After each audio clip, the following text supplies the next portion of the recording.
on in, guys. Just want to array back here. That would be great. There. Good morning, everybody. Just letting everybody. I think Aaron's going to sing the national anthem for us. It's like, I just wanted Aaron to come so I would feel normal height. So thanks, Aaron, for nothing else making me feel like I'm around 5'10", today. First of all, let me introduce who's with me here today. Some are known to you, and some are, excuse me, maybe a little less known. But with me, of course, is, where did he go? There he is. There's Terry. The Director of DEM, Terry Gray, who has been a great partner since I became Attorney General, and actually was a great partner even before then when I was in federal service. Terry, thanks for coming. We have, obviously, Aaron Agukian. Did I pronounce that right, Aaron? Yes, sir. Who is now with the Rhode Island Dental Association and is a great advocate for dentistry and access to dental care. Dr. Greg Stepka is with us. Dr. Andrew Gazzaro is with us. I'm sorry. Beth Lamoureux. Thank you. And Beth Lamoureux is here as well. So thank you for joining us, Beth. All right, so you may be wondering why, in the context of an environmental case, I have two dentists standing up here, and we're going to get to that.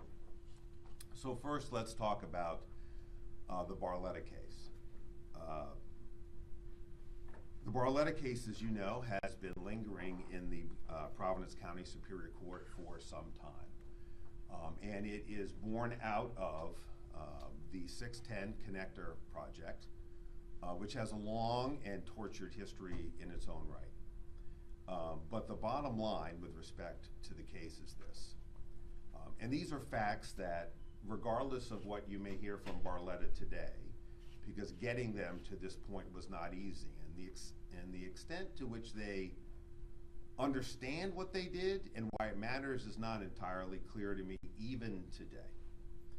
But the fact of the matter is, this is what happened, and this is what they have admitted to by virtue of the civil settlement that we filed in Superior Court today to resolve this case.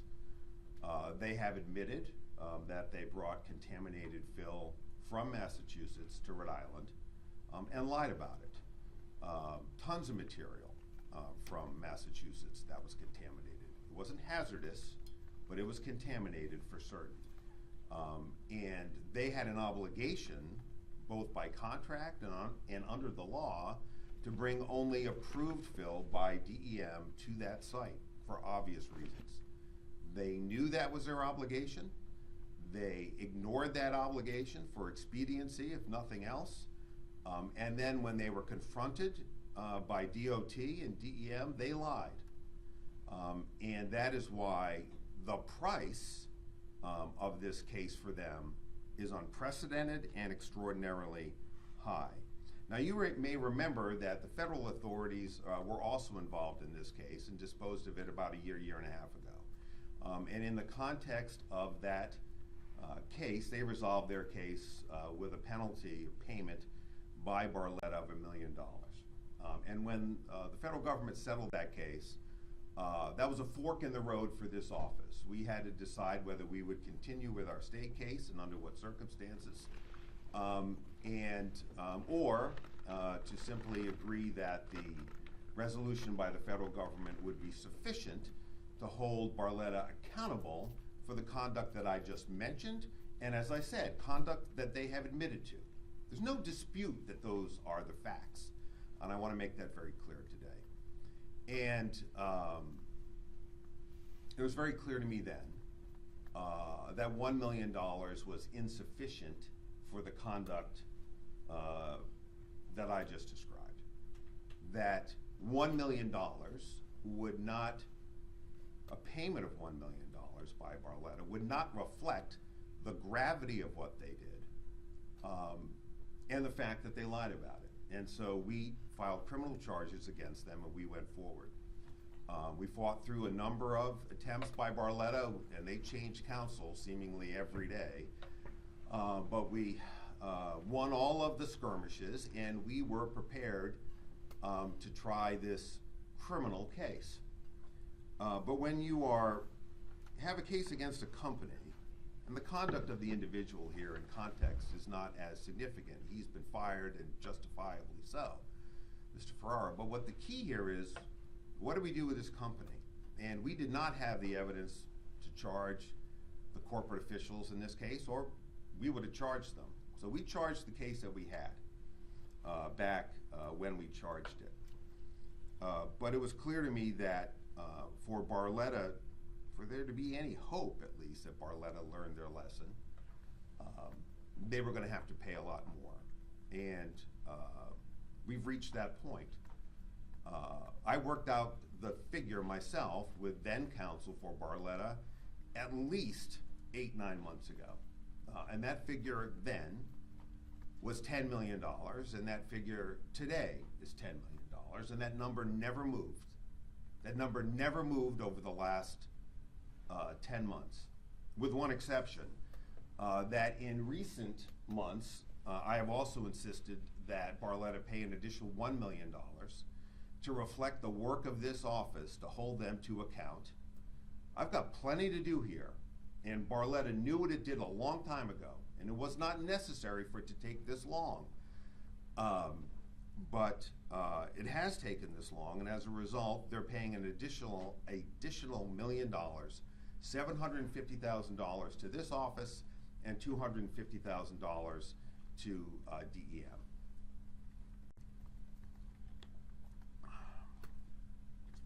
So that is the resolution of the case against Barletta. It was once a criminal case.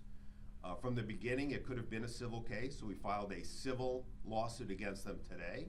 The money has already been wired. The $11 million has already been wired to where it needs to go, and we'll get into that in a minute, but the money is in hand, and so we will be, if we haven't already, dismissing that civil case against Barletta today. And so that $10 million is a win for Rhode Islanders, and I'm going to explain how it's a win and what that means for dental care in a minute. So, like any case, well, before I say that, you may ask, like, where's, in the AG's office, why was I looking for effectively attorney's fees? Well, the reason for that is, if you remember, the General Assembly, and I want to thank the General Assembly for continuously acknowledging the work of this office and investing in it.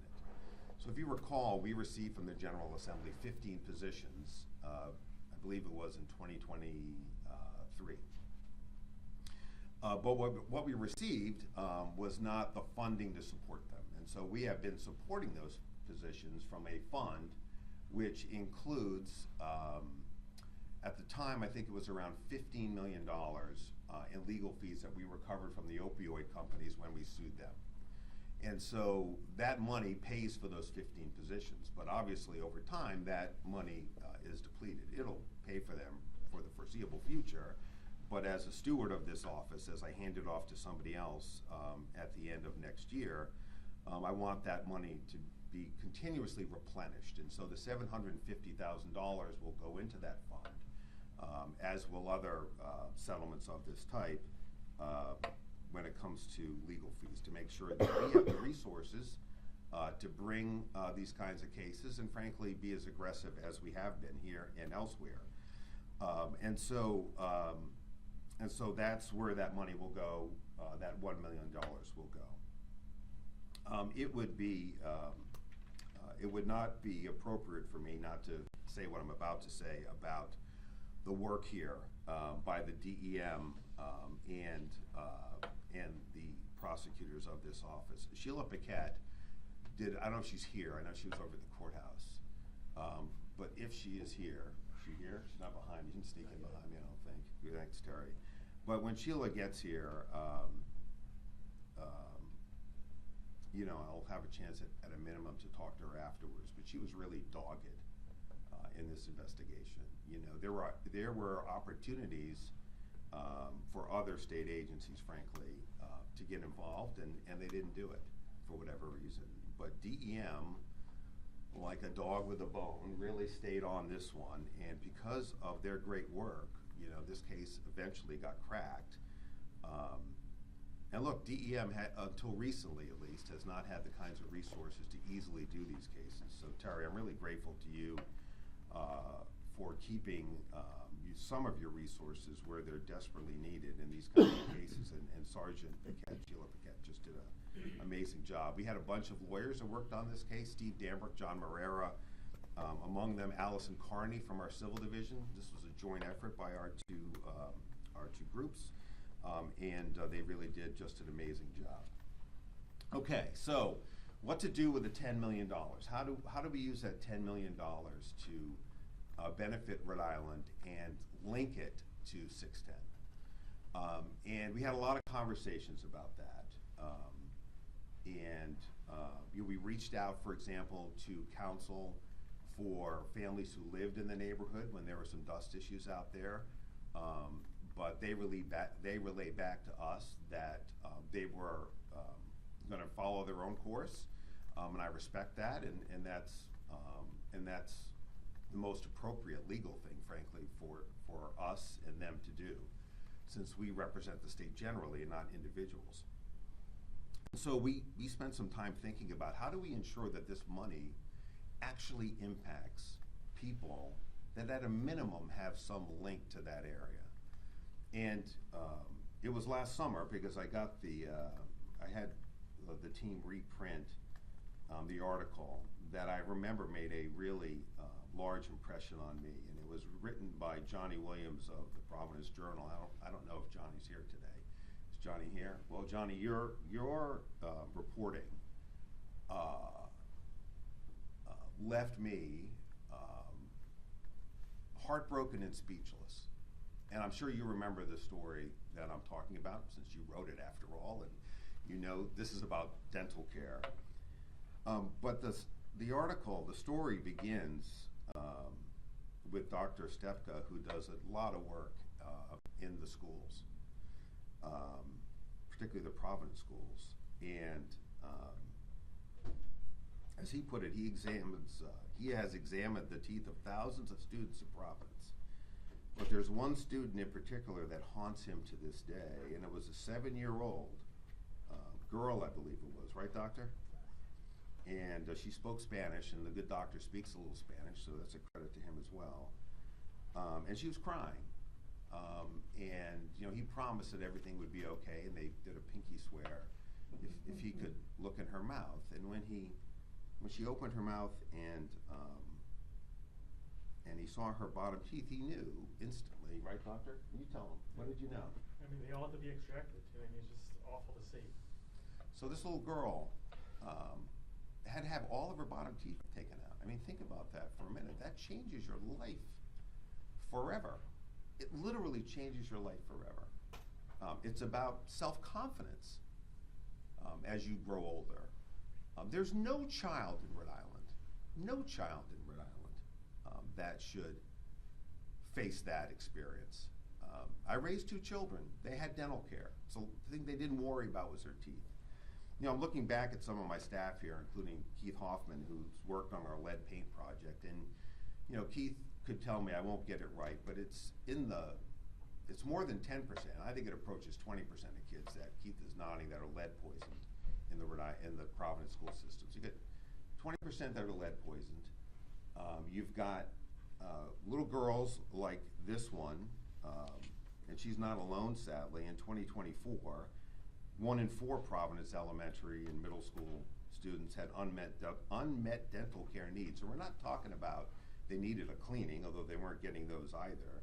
They had deep cavities and gum infections, and 520 students required urgent care for abscesses, tooth decay, and infections. How do we expect children in Providence and elsewhere to get good grades and function if their teeth hurt and they're lead poisoned? You know, we talk a lot about how the scores aren't where they are, and that's, you know, the teacher's fault. But the truth is, we're all at fault, at a minimum, if we as a people can't provide basic health care and dental care to our citizens. And the longer we wait, the worse it gets. And I couldn't read that article about that little girl and not talk to my team and Terry and his team and talk about trying to do something. Because it's pretty clear that if we don't do something, frankly, nobody else is. Right? There's no move in this state. There's no momentum to lift Medicaid reimbursements the way there should be. We talk about it, but we're not committed to doing it so that we have more dentists who will take Medicaid. We're not serious about that. We're not serious about fixing our primary care problem because we're not serious about spending the money to do it. And we don't think about dental care for an 8-year-old child when we're building our budgets. It's not the heart of what we do when we do our budgeting. It's at the outside. It's viewed as optional. Well, for me, and I think for most Rhode Islanders, and I know for the people behind me, it is not optional for children to get basic dental care. We should all be ashamed of ourselves after today, after you wrote your story, Johnny, if one more child, for lack of dental care, loses a tooth, let alone all of the bottom teeth, when government doesn't intervene, when these facts are right in front of us, hey, who are we? And so, I don't know exactly how we're going to spend this $10 million yet, but I know one thing. It's going to be spent on dental care for children who can't get access to dental care. That's where it's going to go.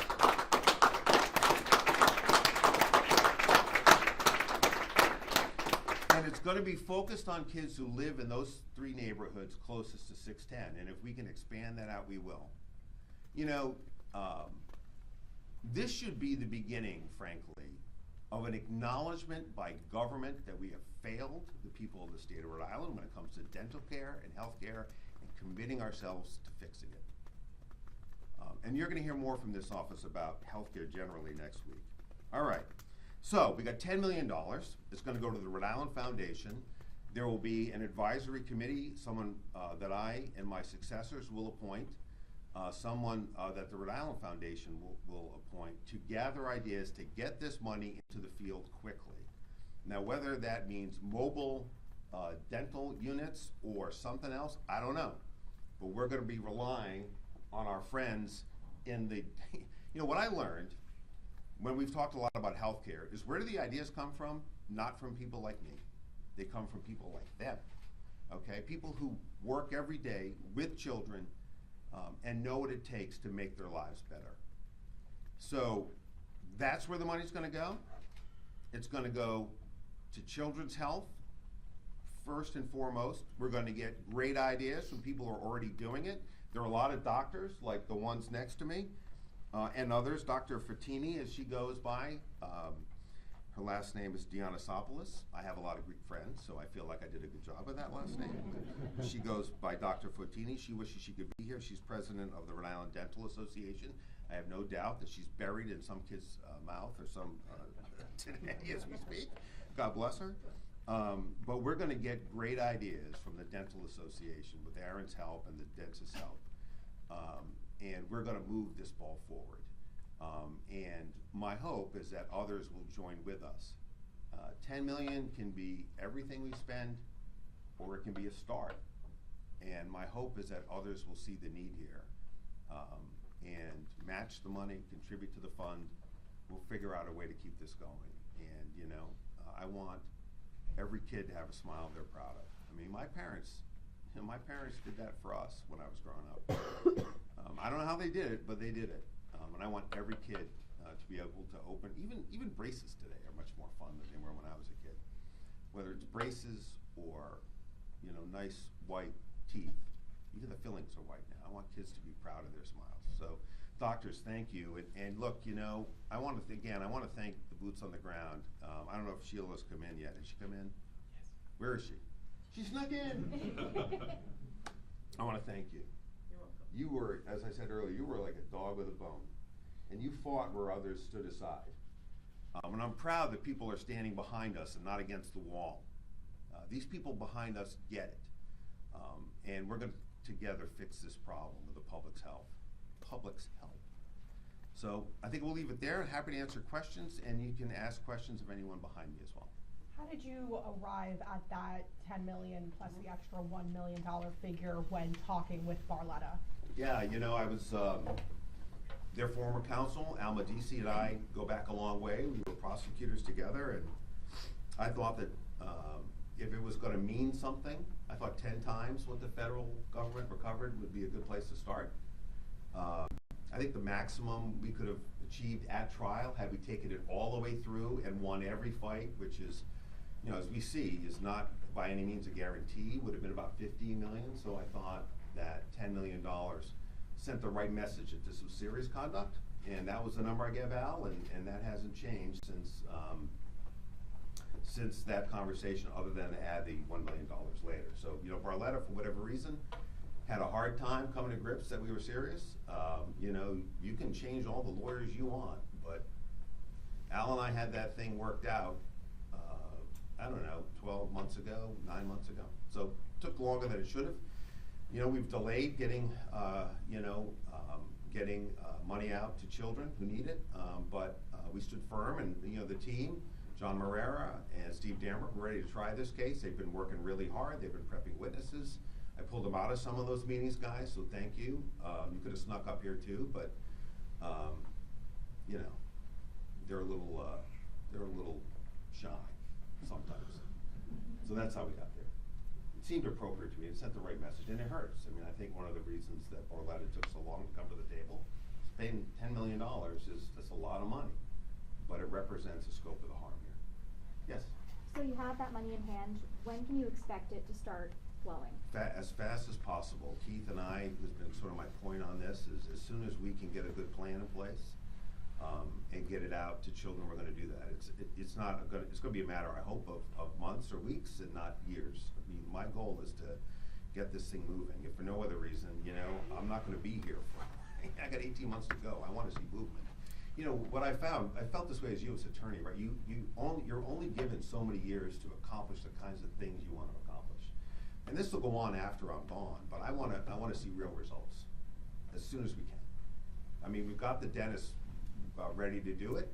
We need to attract more dentists to Rhode Island. We need to raise Medicaid rates. We need to bring some of the commercial insurers to the table. We need to do that in healthcare generally. Again, that's a subject for next week, more robustly. But we can get this done. I mean, there isn't a dentist that I know that won't help out here. So I'm really grateful to them. We've had some really good discussions, and Aaron has brought in a bunch of dentists. We've had some really good conversations about how they can help. So just a quick follow-up question, sorry. So this might be a better question for the dentists. What might that look like? I don't know how much we know yet, but they're happy to share their thoughts. Anyone? I'll defer to Aaron. Aaron's has a couple great initiatives, so. Sure. The first thing I'd like to say is if you can't chew, you can't eat. And that's a really important message. I also want to acknowledge our whole oral health community, which is the hygienists, the dental assistants, and the front office staff. I see Carrie here from the CCRI, Community College of Rhode Island, Lincoln campus, the hygiene school. It's the only accredited hygiene school in the state. Also, Dr. Knapp from the American Dental Association, Dr. Hartman, and many others. To answer your question, I did work at the Rhode Island Foundation for 5 years, which is helpful under the great Neil Steinberg. And we have a whole plan. I would say, one, we have Colgate Bright Smiles, Bright Futures, which always has a signed agreement with the city of Providence and the state. That's rippling through our elementary schools. It's a free oral health platform. It's in multiple languages. And they also give free dental supplies. Second, Senator Tierra Mack was very, very helpful. My father's back there from Washington Park and Attorney General, but Juanita Sanchez, I worked at the Providence Career Technical Academy with Brett Dickens, and there's a oral health career pathway, which is another way to build the pipeline. Third, you got these dental mobile units. There's something called the Molar Express, which is at CCAP, which is a federally qualified health center, but because that grant is funded by the Ronald McDonald House, it's only in certain areas. It couldn't go into Providence. So that's a problem. We don't have a dental school here. And then finally, with the legislature and the Attorney General and the Governor and multiple other people, our legislative champions like the Speaker and the Senate President, who has passed, this is one of his legacies, and Senator Gallo and Representative Joe McNamara, what we did was we passed the Medicaid code for a facility fee. So I also want to really emphasize our IDD, or special needs community. I have parents calling me every single day saying my children can't get oral health help. When you talk about pain, this isn't rolling an ankle. You can die from a tooth infection. And so we got to work. Dr. Fred Hartman, the great oral surgeon back there, Dr. Brown, Dr. Benz, and many others, they take care of these children at the Samuel Center, but there's no place for them to go because of the facility fee. So we went from $250 to $1,254. Now, with these ambulatory surgical centers, we can get through this with these emergent dental care. There's over 500 children alone, 84 kids from George J. West that need emergent dental care that require anesthesia. So what we're doing is we're working with the ambulatory surgical centers. We're trying to expand the certificate of need, where I really, really beg that the governor allows this, because it's an emergency situation, to get through the process, and so we can get to work. And with all of that, and the help of the American Dental Association, the Rhode Island Dental Association, the hygiene, the assistants, I know one thing about working with Governor Concheri, is that we're a small state, but we can get in the room, we can fix the problem. So problem, solution, we got the data, and last thing, my Chief of Staff, Beth Lamoureux, and I went to Connecticut College, and I had an intern named Bridget Mason, who went to Connecticut College from East Greenwich. And what you can do with 2 people and a paid intern is incredible. She got all the data, everything, to Johnny and the whole team, and to Greg, to advocate, and we've done something special. This is the proudest moment other than my kids ever had, and I can't tell you. Thank you. You're welcome.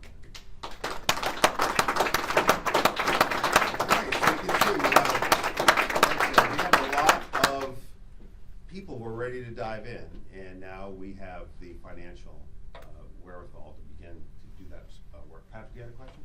Yeah, if you could elaborate on, you said, I guess last summer, I think if I have the timing right, the number was basically agreed to. What was Barletta demanding, if they were demanding something, to not settle the case, if the number was basically agreed? Yeah, I think there was some language, some technical language, but I really think it was how do I put this? I think it was somebody taught me once when I first started practicing, the best way to settle a case is to be ready to try it, okay?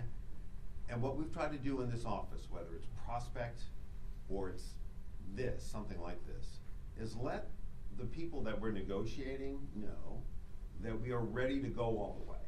And you can only go all the way if you have people like John and Steve and the sergeant are ready to go with you. So whether it was like getting your head around $10 million, I mean, it was agreed to with counsel that I don't want to say it was agreed to. That was the number that I agreed to, okay? And they knew what it was, and it hasn't changed. So there haven't been more negotiations about the number, is what I meant when I said that.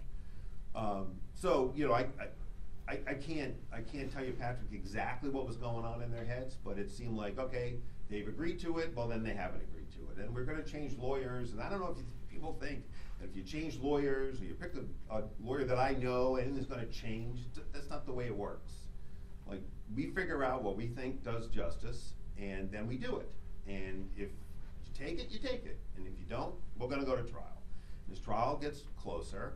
If you're ready, and the team got ready, and they worked hard to get ready, it was not a matter of just a few days, it was a lot of days with a lot of witnesses, you know, a lot of DEM experts we needed. We needed an expert from New Jersey on what is solid waste, and as somebody who's personally tried a solid waste case, it's not as easy as you think. I know, because I lost that case over whether it was solid waste or not. I thought it was, the jury did not, you know, that's ancient history. So that's what I meant, Patrick. You know, I think whether it was, there was, you know, technical language they didn't like, or they couldn't get their head around the number, or they thought we weren't serious, or they thought hiring 5 different lawyers would change what I thought.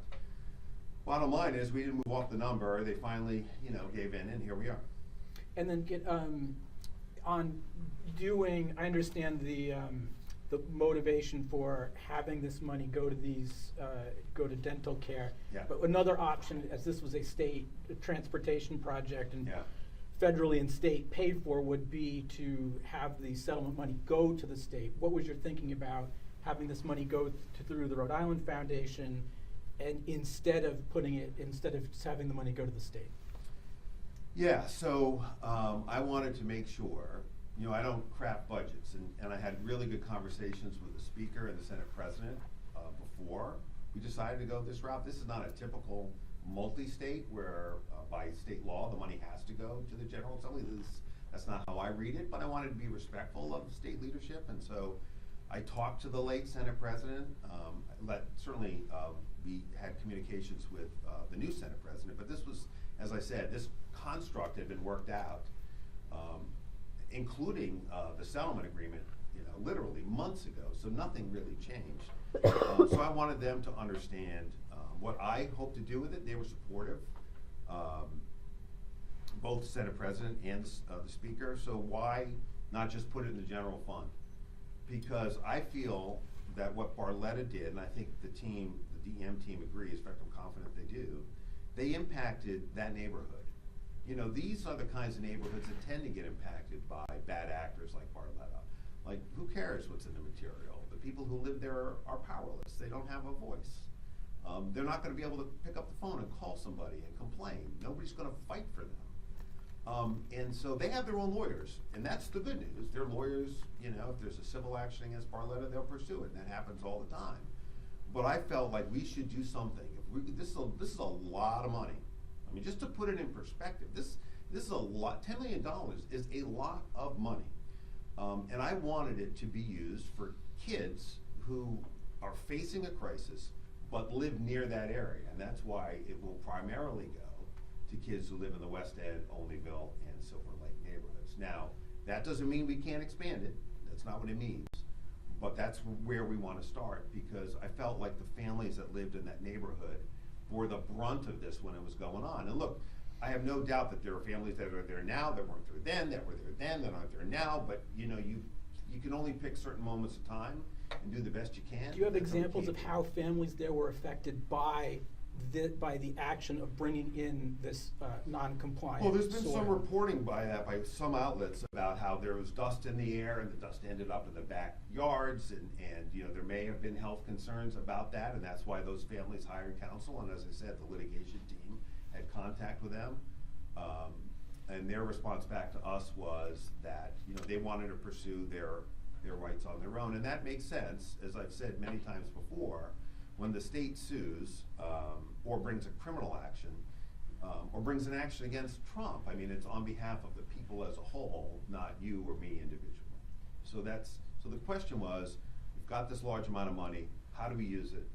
How do we use it in a way that is where there's incredible need, as I think we've demonstrated, and then how do we link it back to that area as opposed, you know, to other places where I'm sure there's also need, and the broader point is we should be in a position where it doesn't take a $10 million settlement from this office to fix the state of dental access for children in the state. That should be something we should just be doing, as I said earlier, because it's the right thing to do. Can we hear from Director Gray, just from course. the environmental perspective, why this behavior is so problematic? What kind of lasting impact could it have? Good morning. Thanks for the question. First off, I want to start off by saying how thankful I am to the Attorney General's office and their team for really pushing this case and bringing it to the point where we're standing here this morning. I think the reason why mismanagement of contaminated soil is such a big deal is because of the health impacts that the General talked about. You have a wide range of contamination that's coming into a community that shouldn't have come into the community, and that's pollution that we shouldn't have to deal with. And when you talk about that type of pollution, it can manifest itself in all kinds of exposures and impacts, and all kinds of health impacts in particular. So taking the funds from this particular settlement and investing it in children's health in that community, I think will go a long way towards mitigating the general impacts that may have happened out there. Were there any impacts the DEM knows of specifically to the residents or the environment in that community from exactly what Barletta admitted to? No, I think the issue was, the biggest impact was exactly what the general talked about, which was during the construction of the highway and during the management of the soil, there were dust issues that were created in the neighborhood. We responded to several of those, some in real time, some after the fact, and that went into building this case. Yeah, and if I can follow up on that, Terry, I just want to make it clear that what we're not talking about, this is not hazardous waste. So the statutes make a distinction between hazardous waste and solid waste. Hazardous waste obviously is a more serious problem. That's not to minimize this one. And particularly, my old friend Marty Capelli, who you remember, Terry, if Marty Capelli was one of the best environmental investigators I ever knew. I did cases with him. He was with me on that solid waste case we lost. It wasn't his fault. But he used to get outraged by out-of-state waste. So part of what makes this egregious is that, we're taking Massachusetts stone that had, railroad, they took it out of a railroad project, so it had steel plates in it, so it was not clean fill, and it needed to be. So this was solid waste, wasn't hazardous waste, but still, that we have solid waste laws on the books for a reason.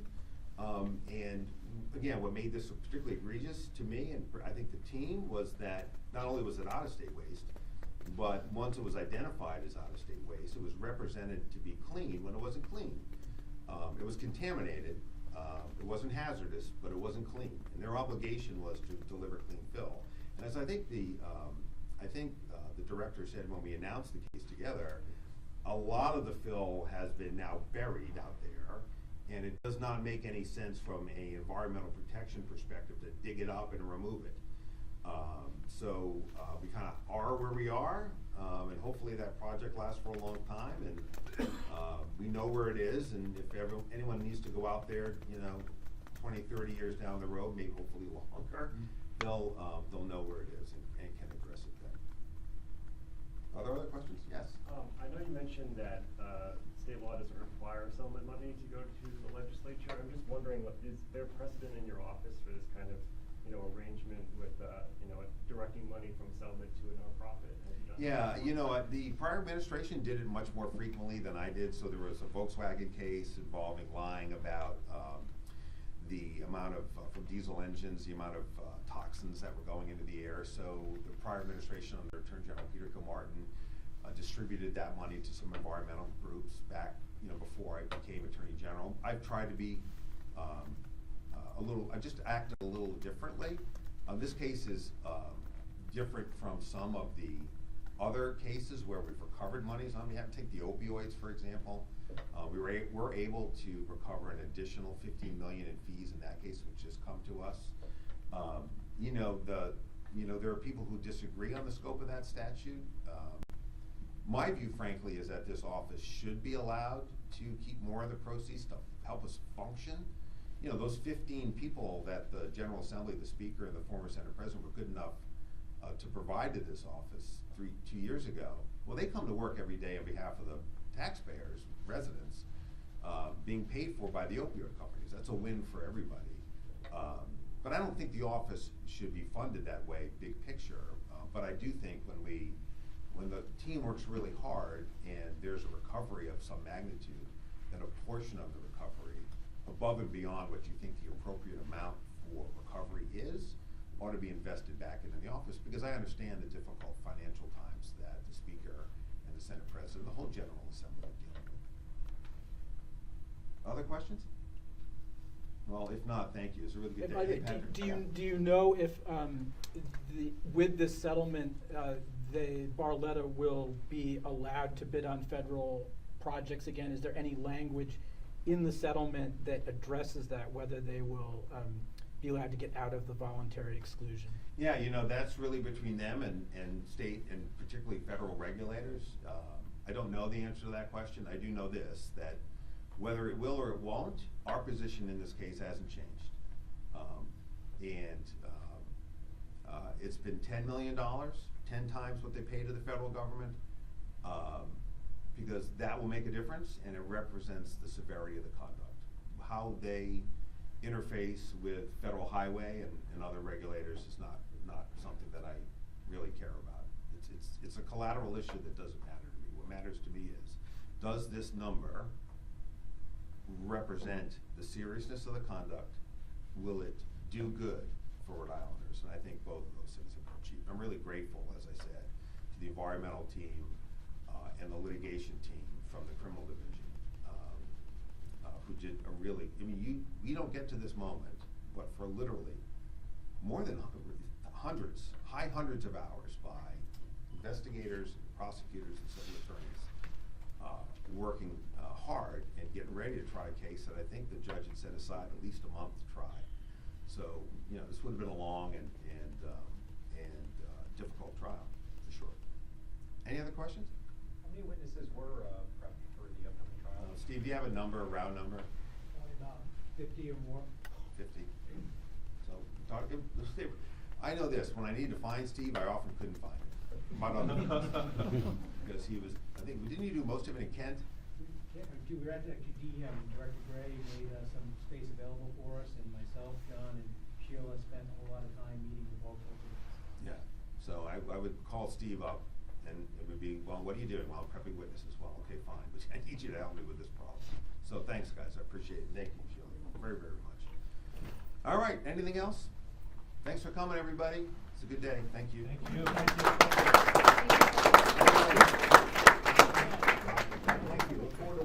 All the Janice and my Janice, we get a picture with the attorney.